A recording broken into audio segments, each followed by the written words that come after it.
Witam wszystkich serdecznie, tutaj to Aprotodermis, a to jest recenzja Glatorian Legends. Tak wygląda opakowanie z tych zestawów, to jest akurat opakowanie po Akarze. Akar składa się z 55 elementów i pozostali Glatorianie mają podobną liczbę części. Z przodu widzimy go w pozie bojowej, z tyłu pozostałe zestawy z serii Glatorian Legends i jakieś kody, które blokowały jakąś dodatkową zawartość na stronie bionicle.com. Oczywiście jest zawarta też informacja, że figurkę można wsadzić do opakowania. Tak wyglądają Glatorianie we własnej osobie. Akar, Mata Nui i Stronius. Zaczniemy może omawiać od Akara,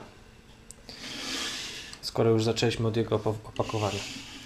Akar ma schemat kolorystyczny bardzo podobny do Tahu, co miało zapewne oddziaływać na sentyment fanów będących z Bionicle od początku serii. Niestety bardzo wiele osób zarzucało mu to, że hełm nie był charakterystyczną częścią tego zestawu, pochodził on od zestawu Berix. No, moim zdaniem wygląda on bardzo dobrze w sumie na tej figurce. Przypomina bardziej płomień niż jakąś kroplę wody, tak jak miało to chyba na celu taki efekt w przypadku Berixa.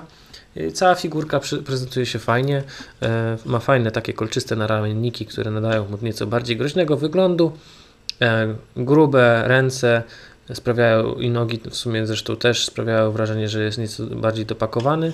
No i oczywiście miecz, który także przypomina nieco miecz Tahu Mata, którego niestety nie mam tutaj ze sobą, żeby pokazać, jak wyglądał w porównaniu do tego miecza. Jednak te miecze są zdecydowanie bardzo do siebie podobne, pomijając oczywiście tą rękojeść. Idea na pewno była ta sama i oczywiście była to dosyć nieudolna próba ratowania Bionicle poprzez nawiązywanie do sentymentu starych fanów. Z tyłu na każdym Glatorianie mamy zamontowany tego typu licznik, który miał służyć zapewne do jakiejś gry, której oczywiście, jak już mówiłem w recenzji Tumy, nigdy jakoś się nie wczytywałem, na czym ta gra polega, ale coś ze strzelaniem, wyrzutnią Tornaxów do figurek innych. Jak działa wyrzutnia Tornaxów już pokazywałem wcześniej, ale jeszcze raz pokażę, to się ściska. Aha, dobra. To się ściskało i Tornax wystrzeliwuje. Leci dosyć daleko. Na parę metrów zdecydowanie łatwo można zgubić tą kulkę, zwłaszcza, że do zestawu była dodawana tylko jedna, co oczywiście zaliczam na zdecydowany minus. W nogach dodano po raz pierwszy w tych zestawach tego typu elementy, które nadawały wygląd jakiejś zbroi nagolenników, tudzież jakiejś szaty być może. Bardzo fajnie to wyglądało, niestety miało taką wadę, że było zamontowane tylko na jednym małym pinie i lata to na boki, przez co troszkę psuje ten efekt.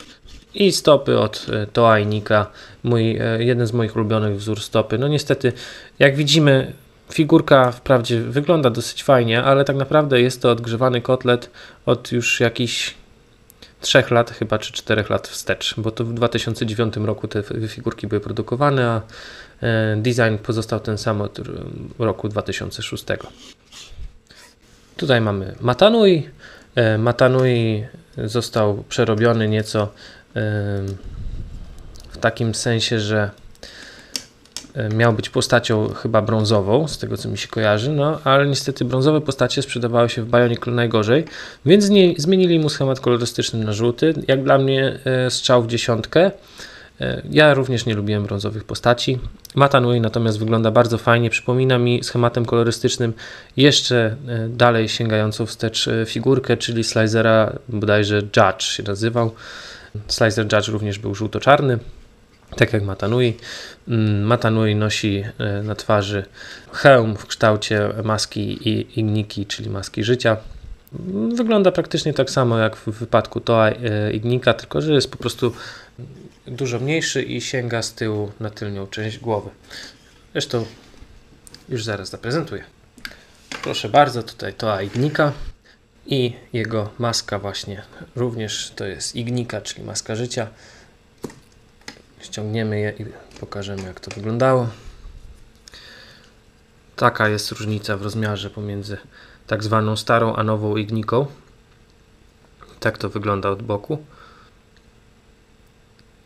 Osobiście gdybym miał wybierać pomiędzy tymi dwiema, to uważam, że ta standardowa maska, która miała ten zaczep jeszcze taki jak dla Toa, czyli od przodu, wygląda nieco lepiej mimo wszystko, bo jest po prostu większa i daje fajniejszy efekt. Natomiast ta mniejsza jest na swój sposób urocza, a z drugiej strony troszkę żałosna, bo jest to jednak design, który został odgrzany dosyć mocno. I to nie, że sprzed iluś tam lat, tylko dosłownie sprzed roku ten sam pomysł użyto. Mogli się wysilić troszkę bardziej.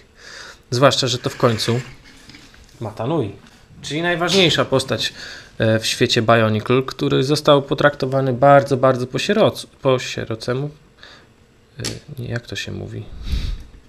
Chyba obrażam sieroty, jak mówię o nim, że został w ten sposób potraktowany jak sierota.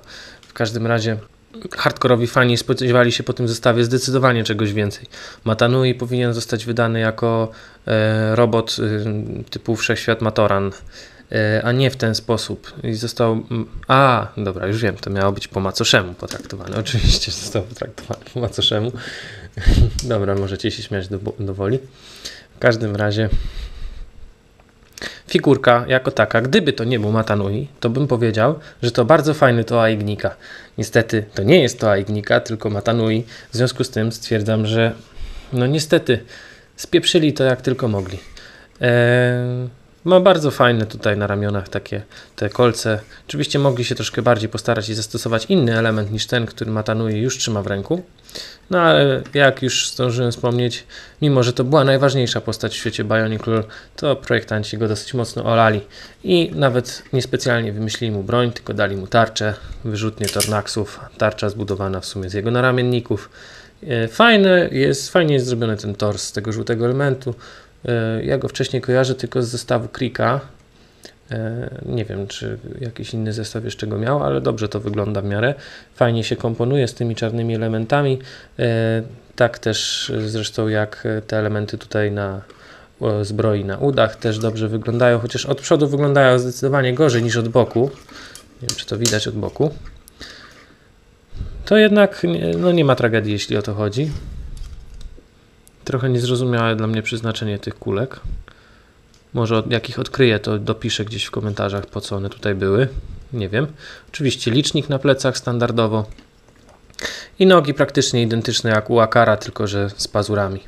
Ogólnie figurka fajna, tylko nie jak na tą postać. I trzecia z figurek, czyli Stronius.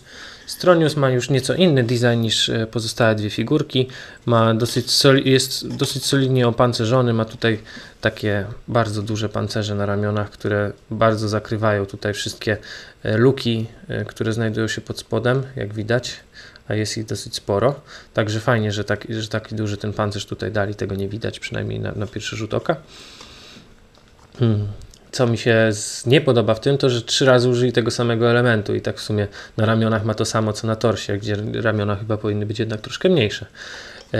Pasującą bardzo do tego designu ma również głowę i głowa jest na takiej bardzo długiej szyi, dzięki temu można ją mocno pochylić do przodu i wtedy wygląda jeszcze na jeszcze bardziej napakowanego i takiego przygarbionego trochę wojownika, do czego świetnie pasuje ta oto maczuga, która składa się z kilku elementów. Ona się składa z 2 połówek połączonych tutaj tym pinem takim rozmiaru 3 i tutaj tym takim zwykłym pinem czarnym. Także fajnie, że broń składa się z kilku elementów, to jest też fajna rzecz. I kontynuacja tego mocno maczugowatego, i napakowanego designu na goleniach, czyli te oto nagolenniki, grube nogi i stopy od Toa Ignika. Oczywiście te elementy pochodzą jeszcze z czasów Waki, ale nie zmienia to faktu, że dosyć ładnie komponują się z całą resztą zestawu. Zresztą tak samo jak tutaj zastosowany schemat kolorystyczny również bardzo dobrze się komponuje. Nie wiem, czy to dobrze widać, bo te filmiki jednak wychodzą mi dosyć ciemne, mimo tego, że doświetlam je 3 lampami. Że łączniki kulowe w tym zestawie są ciemnoczerwone. To też również nadaje takiego groźnego designu i ładnie się komponuje z kolorem czarnym. Również z tyłu na plecach mamy licznik I w sumie to troszkę lepiej wygląda niż w przypadku pozostałych Glatorian, bo ten element tutaj pancerza z toametru jeszcze bardziej daje takiego garbatego wyglądu Stroniusowi, co w sumie jest bardzo fajne. Ogólnie Glatorian Legends to jest seria, do której mam bardzo mieszane uczucia, ze względu na to, że w sumie ona dobiła Bionicle na swój sposób. No ale czego mieli się spodziewać projektanci tych zestawów, jeżeli po raz trzeci czy czwarty z rzędu wydali klony Toainika, i na dowód tego stawiam Wam Chalera.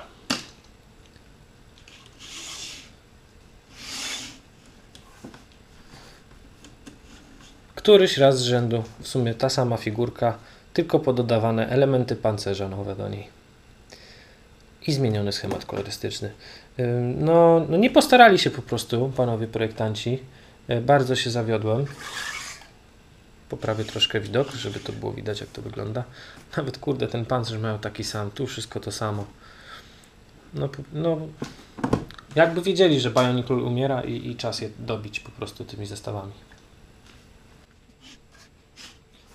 Gdyby, i powtarzam, gdyby te zestawy były wydane w roku 2006, a nie w 2009 po raz któryś z rzędu, powiedziałbym, że to są świetne, doskonałe wręcz figurki z Bionicle, które poleciłbym każdemu, ale w związku z tym, że one tak naprawdę dobiły naszą ulubioną serię, nie wniosły do świata LEGO absolutnie żadnego powiewu świeżości, no to mam naprawdę bardzo z ciężkim sercem i z ciężkim żalem,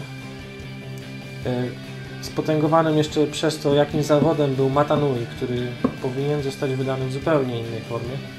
Niestety muszę dać moje nie polecam to Protodermis.